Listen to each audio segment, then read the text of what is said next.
Okay guys, Assalamualaikum. So hari tu kami nak share dengan kita orang mengenai ciri-ciri counter dalam pasaran saham lah.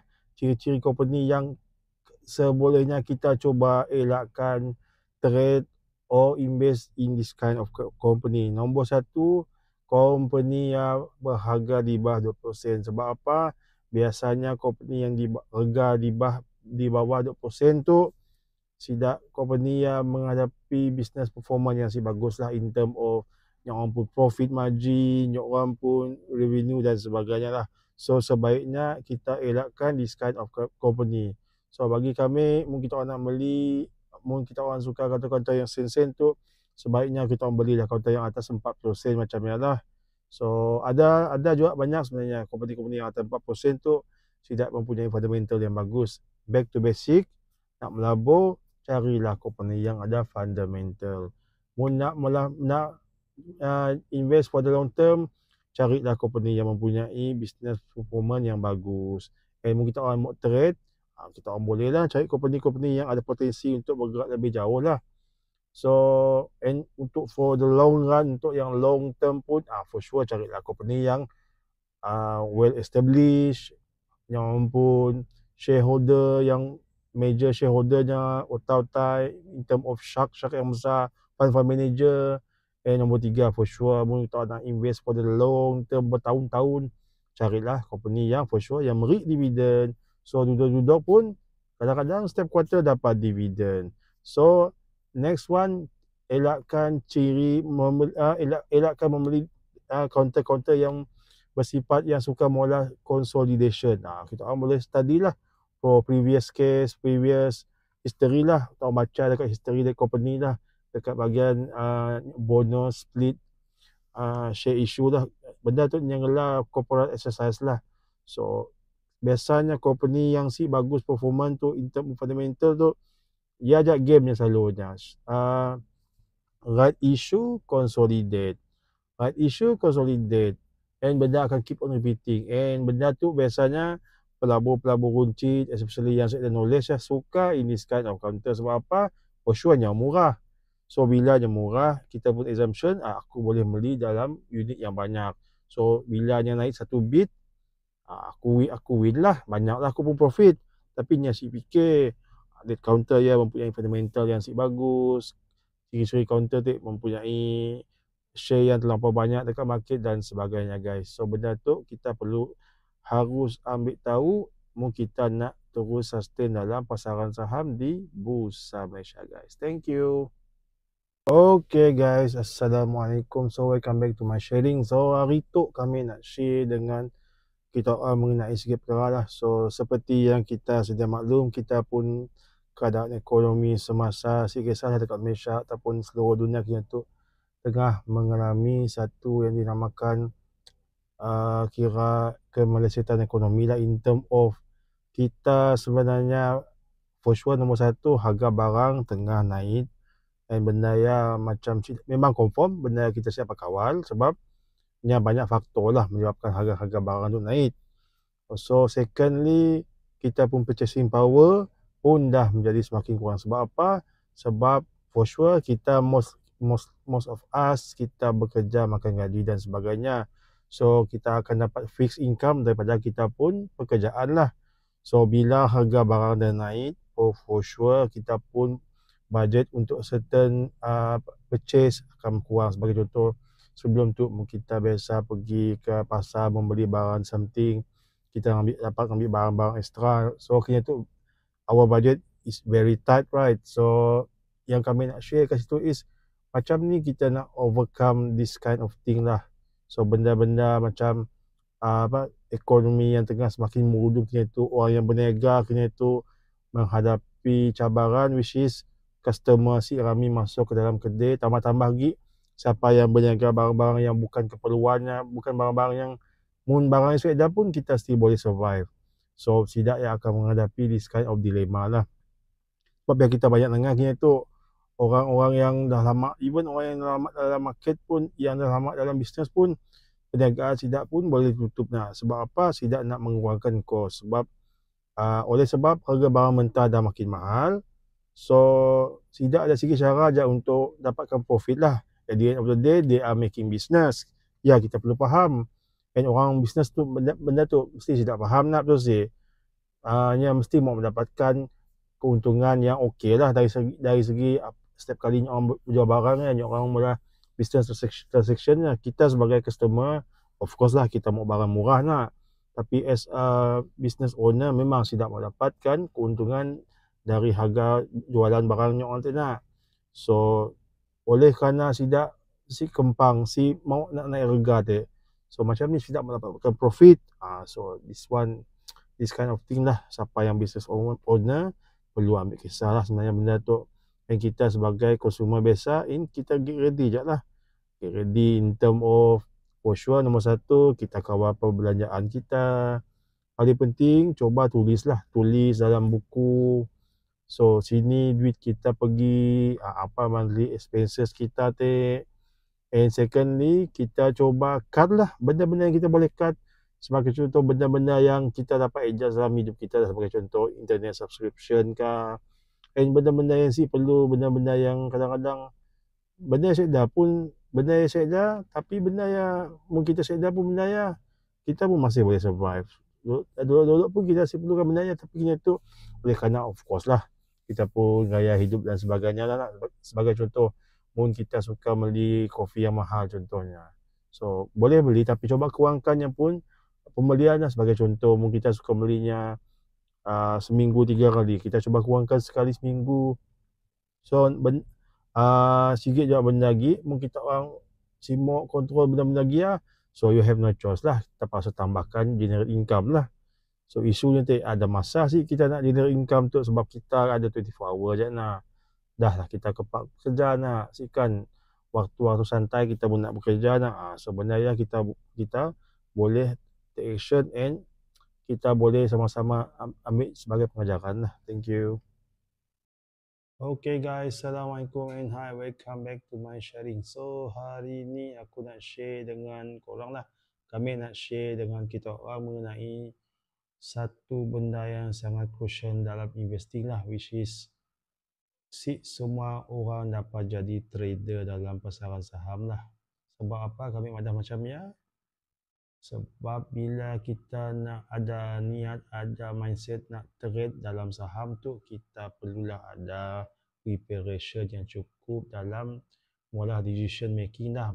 Bila kita patut entry, bila kita patut clear position, bila kita patut tambah kita peperangan, and bila kita patut entry, and at the same time mungkin kita berniat nak ride the trend, bila kita patut jual dan sebagainya lah. So benda tu sesuai untuk semua orang. Sebab apa? Benda tu perlukan komitmen, benda tu perlukan masa, benda tu perlukan rugi dan untung. It's all about journey lah. So benda tu semua orang dapat bertahan. Yang sama konsep dalam berniaga juga lah. Sebagai contoh, kita tengok orang berniaga tepi jalan sebagai contoh, semua yang dapat bertahan. Ada yang dapat bertahan seminggu, ada yang dapat tahan sebulan. And even kini tu company yang besar-besar, yang well known established company pun boleh lingkup dalam perniagaan. Can you just imagine dalam cabaran zaman-zaman tu memang sangat-sangat mencabar. Apa target kita nak trade dalam saham? Trade dalam saham tu semua decision making kita pula sendiri. Ada fund manager yang akan decide untuk kita. Compare tu mungkin kita invest dekat unit trust kah, dekat Blue Book kah, TH dan sebagainya. Tidak ada fund manager yang akan bertanggungjawab dalam keputusan pelaburan kita orang lah. So mungkin kita orang melabur directly dalam saham dekat Bursa Malaysia tu, kita orang yang akan buat decision lah, buy, sell dan sebagainya, hold dan sebagainya lah. So semuanya berbalik pada kita. So benda tu, trade saham tu sesuai untuk semua orang. Kita orang mesti clear benda tu. Mindset kita orang perlu clear benda tu bah. Sebab ada orang ingat base-nya trade saham tu base-nya nangap profit. Jangan nangap profit aja dulu. Fikir dulu berapa kerugian yang kita orang sanggup rugi lah. Risiko setiap orang sama, risiko kawan kita orang dengan risiko kita orang sama. Modalnya pun berbeza-beza. So jangan kita anggap untung aja, anggap dulu rugi. And meanwhile, kami sangat-sangat setuju semua orang boleh menjadi investor, which is kita pilih company yang sangat bagus, mula earn money every quarter, and yang paling penting that company memberikan dividen pada yang pun shareholder. So kita simple trade lah. So bila company harganya jatuh, kita beli je lah, kita kumpul unit yang lebih banyak. So dengan memberi dividen kita dapat jumlah dividen yang lebih besar lah. Sebab apa? Dividen dibayar based on unit. Dengan syarat kita janganlah jadi investor company-company yang cikai, company-company yang teruk. Cari company yang ada fundamental yang bagus, company yang dah berpuluh-puluh tahun dah ada. Sebagai contoh, company yang produknya selalu kita guna. Produk makanan kah, produk internet kah, produk, banyak kita produk dekat bursa tu. Kita ada 900 lebih kaunter lah, 800 lebih kaunter patuh syariah. So, kita bolehlah kajian and kita park duit kita di siya and kita just enjoy the dividend lah. So, simple. Benda tu sangat simple and benda tu dipolah oleh rami-rami orang-orang kaya dekat luar tu. Yang sibuk trade dengan duit je. Sebab baginya trade tu very high risk. For sure, nya pun reward besar lah. Tapi kita orang ada masa kan nak study, kan nak baca apa yang diberi oleh analis pagi-pagi pukul 8 pagi ya. So semua orang dapat cope in this kind of thing lah. So the best way bagi kami semua orang boleh menjadi investor. Yang paling penting invest dalam company yang very strong, produknya hari-hari kita orang guna, kita guna selalu, and potential untuk company lingkup memang tipis lah. Sebab apa? Company memang digunakan oleh semua orang. Sebagai contoh satu, bukan Baikon lah, Tenaga Nasional. Semua orang hari-hari maki kanak, especially yang dekat Semenanjung lah. So, why don't instead of kita membayar karan setiap bulan, kita jadi one of the shareholder of Tenaga Nasional. And company itu pun memberi dividen yang bagus pada yang pun shareholder, and business itu pun memang monopoli lah. Sebab sikit aja yang supply karan nak, sebagai contoh lah. And sebagai contoh, setiap bulan kita pakai internet broadband, sebagai contoh cara make Unify. So why don't kita melabur dalam TM sebagai contoh nak Telekom Malaysia. Company pun beri dividen setiap tahun. So kita akan dapat pun dividen lah. Selain dari kita bayar internet every month. Why don't kita menjadi one of the shareholders? And mungkin kita pakai handphone, kita ada telco, kita ada Maxi, Sekom, whatever lah, banyak Maxi, Sekom, Digi, kan benda yang semua ada list. Company tu is listed kat Bursa Malaysia.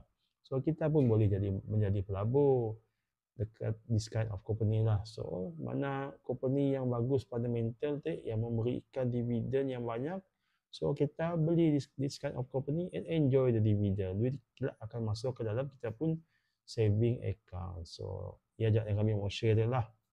Semua orang dapat jadi trader, tapi kami percaya everyone can become a investor dengan syarat invest dalam company yang mempunyai fundamental yang bagus. Thank you guys.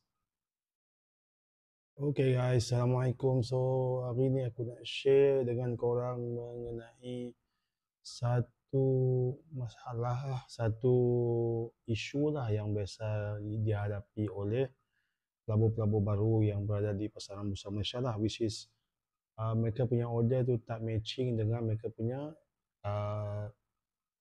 entry lah. Okay, sebagai contoh, kalau korang nak membeli satu counter tu pada harga 40 sen sebagai contoh, and korang dah setkan queue, korang dah setkan GTD membeli pada harga 40 sen. Tapi malangnya bila korang dah set macam tu, harga saham for that harga counter tu dah start flying. So macam mana kita nak pastikan kita punya order tadi fully match lah, maksudnya kita punya order tadi masuk ke dalam kita punya portfolio lah. So one of caranya is, sebagai contoh, kalau korang nampak 40% tu is the strongest support for that counter. So harga dia tak pecah lagi lah, dia lantai lah. So macam aku selalu, aku akan belilah harga di sebelah harga sekitar, which is kan kita ada dua susunan kan, buyer di sebelah kiri and seller. So yang buyer ni mereka yang tergolong daripada yang sanggup menunggu pada harga-harga yang mereka offerkan. Sebagai contoh, kalau korang nak membeli pada harga 40%, korang queue bagi 40%. Tapi lepas tu mesti ada yang nak menunggu lagi pada harga 39 sen setengah dan followed by every half cent lah. 39 sen, 38 sen setengah dan sebagainya lah. So ini depend dengan skill masing-masing lah. So macam aku sendiri, aku punya position dalam saham ni, aku akan membeli based on technical. So aku akan queue dekat stronger support lah. And in case the stronger support, aku punya order tadi terlampau tinggi sangat dia punya volume tu, and potential nak dapatkan that order tak sampai, aku akan terus membeli lah di harga sebelah kanan, which is harga seller lah. So bila korang membeli pada harga seller, confirm korang akan dapat korang punya order. Sebab apa? Seller dah bersetuju untuk menjual pada harga tu, dan kita just makan that price lah. So kita punya order confirm akan dapat lah, and order spot for sure akan dapat, and korang boleh terus dapat tengok dalam korang punya portfolio manager lah. So senang je. So lepas ni tak timbul lagi lah isu order tak match dan sebagainya. So benda ni very very straightforward, sebab macam biasa it's all about buy and sell demand lah. Ada yang sanggup menunggu di bahagian buy, and ada yang sanggup menjual di bahagian seller. Okay guys, thank you.